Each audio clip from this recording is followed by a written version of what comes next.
Hey guys, it's Adam from Minn, and today we're going to be walking you through the process to replace your trolling motor's propeller. So we have a Quest motor here, but this is going to be the same process whether you have a $100 Enduro motor all the way up to a 100-inch Riptide Instinct Quest.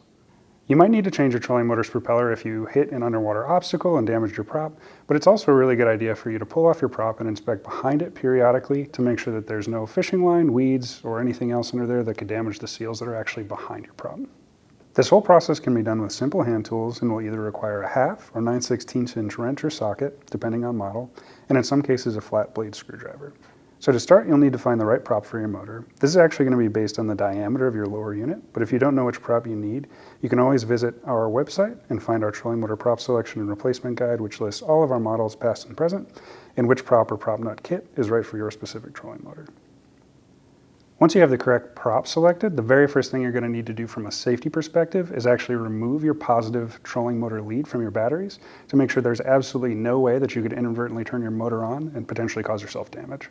With your lead wire removed, we're going to manually position our prop horizontally or parallel to the ground. The drive pin for the motor will always run the same direction of the propeller blades, so this will prevent accidentally dropping the drive pin during removal, and will be especially important if you're trying to do this in a place where you could accidentally drop your drive pin and lose it. If your drive pin is sheared or broken, you'll need a flat blade screwdriver, like we mentioned earlier, to hold the prop shaft in place while we remove the prop nut.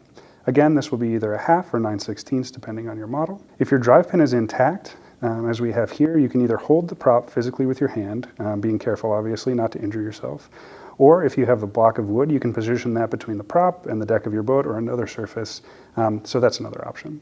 With your prop held in place horizontally, we're just going to remove the prop nut by turning counterclockwise, and this shouldn't be too tight. The torque spec is actually only 25 to 35 inch-pounds.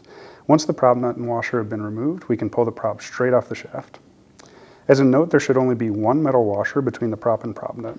Now with the prop removed, we can see the drive pin we mentioned earlier, which you can remove if you have weeds or anything back there, and you can see the seal we mentioned earlier right here. Some braided fishing line or a wire leader will tear that up, so we want to make sure that nothing gets back there to keep our motor protected.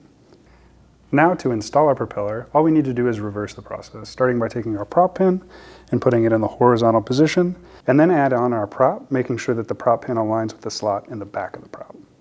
Another note on prop orientation is that a lot of times if you have a mild vibration or a shudder, sometimes a simple remedy can be rotating the prop 180 degrees so the blades of the prop switch sides, so to speak. We do everything we can to have symmetrical and balanced props right out of the package, but if you get a ding or a chip or anything like that, this can sometimes help, almost like how car tires get balanced when they're mounted. Now with our prop in place, we're going to add our washer and finally the prop nut. Holding onto the prop so the motor shaft doesn't spin, and like I mentioned earlier, we'll torque this down to 25 to 35 inch-pounds. If you don't have a torque wrench handy, another method is to snug the prop up and then continue with another quarter turn, making sure not to over-torque the prop nut because you can damage the prop or bend the drive pin.